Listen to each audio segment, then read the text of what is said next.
DT Swiss EX471. Now I put this on this wheel. This is a 28 hole Bontrager hub. EX511 is what I put on originally after the Bontrager rim. That's made of butter, so it doesn't really matter. You get them off. So it's been actually pretty good on the front. I haven't dinged it too bad yet, but at the back you need something stronger for sure. So 511 I dinged and it wouldn't hold tubeless anymore regardless of what I did. I did 10 different tapes. It's just got to hit right on the well, right where this silly trace mark is, which is from the machining when they actually made this rim. Yeah, that trace mark is a flat spot and it just keeps bleeding into the nipples. So couldn't win trying to get it tubeless again, so I just ripped it off, replaced it with a 471. Narrower, 25 internal versus a 29 internal. And this is what we used to run. I always used to run the Stans Flow EX, which is a 25 or 26 internal, I think, 25 and a half internal, whatever.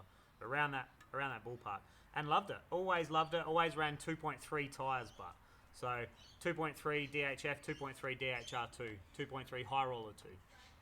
All just killer tires, but 2.5s, little bit of a different story on this narrower rim. Now Brozzo runs these, as far as I know, and must like them. I believe it's got a lot to do with durability and longevity. So this definitely isn't as durable as this is proving to be. This 471, Chris built it for me at Whippets.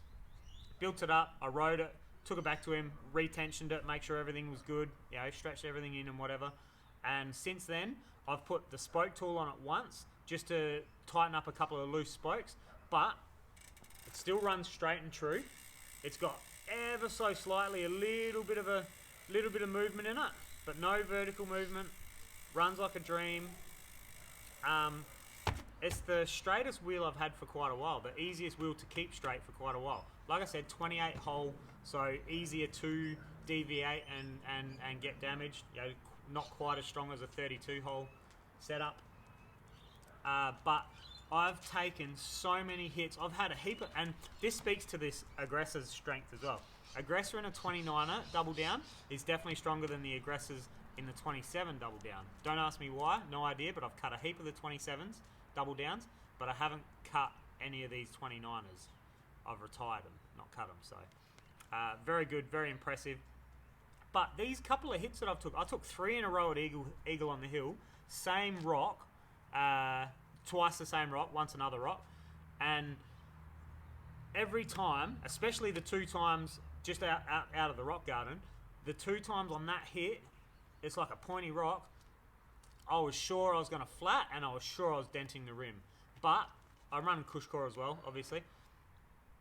No dents on the rim, no wobbles in the wheel, and no cut on the tyre every time. So very, very impressed. I assume that the less cutting of the tyre with the narrower rim versus a wider rim and the less denting partially is protected by the Cush core a little better. So because it's narrower, it's in a thicker part of the Cush core, taking hits in a slightly different spot. Maybe more tyre hanging over the rim gives it a bit more protection, a bit more thickness there.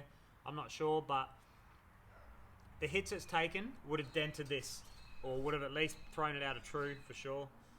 I rated the 511, and I've reviewed them before, and I've liked them, but as time goes by, they're showing me some weakness, and I'm off them now. Yeah, I'm off them. I think for the weight and the mainly the weight and the price, you're better off just bumping up into a little bit more weight and a little bit more price for the FR560 rim. If you're going to stay with DT, FR560 for sure.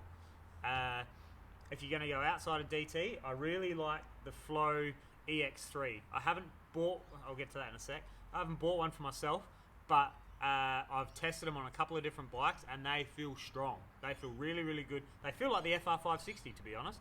I've only ridden one bike with the FR560s and they feel really, really strong. So noticeably stronger than a 511 setup. Very impressed. Where was I going? So durability, absolutely. Durability stands out above the 511. So I won't be going back to a 511. I'm off them now. Squirming. The tyre squirms more with this 25mm internal and a 2.5 tyre. So at 25 psi, definitely squirms heaps on the road. Not so much on the trail. You don't really notice on the trail until you're at Fox Creek. When you're at Fox and you're hitting turns really hard, you can kind of feel a little bit of squirm there. Not terrible, but it's noticeable over the 29mm internal diameter rim.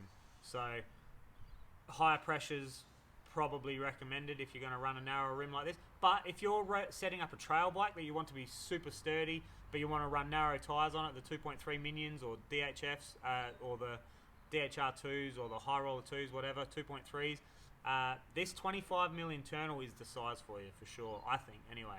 Gives the tyre a perfect profile, enough strength, and not real much tyre squirm. If you go on 2.5s, go up to 29, 27 at least, internal diameter. 29, 30, up to 32, I guess. But, yeah, that's probably my only qualms with it, is for the tyre size that I run, it's a little bit too squirmy. It's definitely too squirmy in the back, for sure. But durable. Durable, reliable. Like I said, barely touched it with a spoke key. There's a couple of loose spokes on it now, but hasn't come out of true. It's just running like a dream. It's nice and straight and true. This Bontrager hub's killer. If you got a Bontrager hub, I know everyone rags on them and they break and whatever, but clean them out. As soon as you get it, if you get a new bike with a Bontrager hub, as soon as you get it, pull the free hub body off, clean all the grease out of it, and put some good oil in there.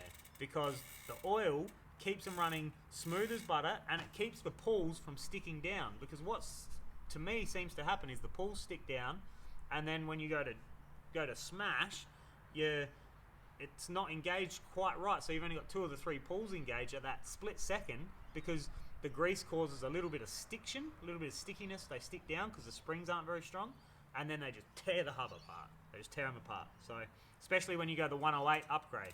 I'm back on the 54 tooth. I went the 108 briefly, but it was doing more of that not quite engaging properly. So I nicked it off before I did any damage. Enter stands. That's noisy. Stands Neo hub. Super noisy, super loud. Grease again. I'll probably end up oiling these. I'll have to have a look at the specs and see if they allow for oil in there. It's a pretty simple setup. It's basically the same as that. So I can't see why it wouldn't. But we're on the old MK3. So I thought that I was buying the Float EX3 with the new Stands hub. But this is the old, it's not the old, it's not the terrible one they had heaps of trouble with, but it's older hub. And the MK3, which you eventually get splits at the eyelets on these rims. But super strong rim, very reliable. I've run them for years and years. And this is now my mullet setup. So whenever I mullet a bike, this is the wheel I'll be using. I've got a micro spline here, so I'll have a Shimano cassette, which I've got inside.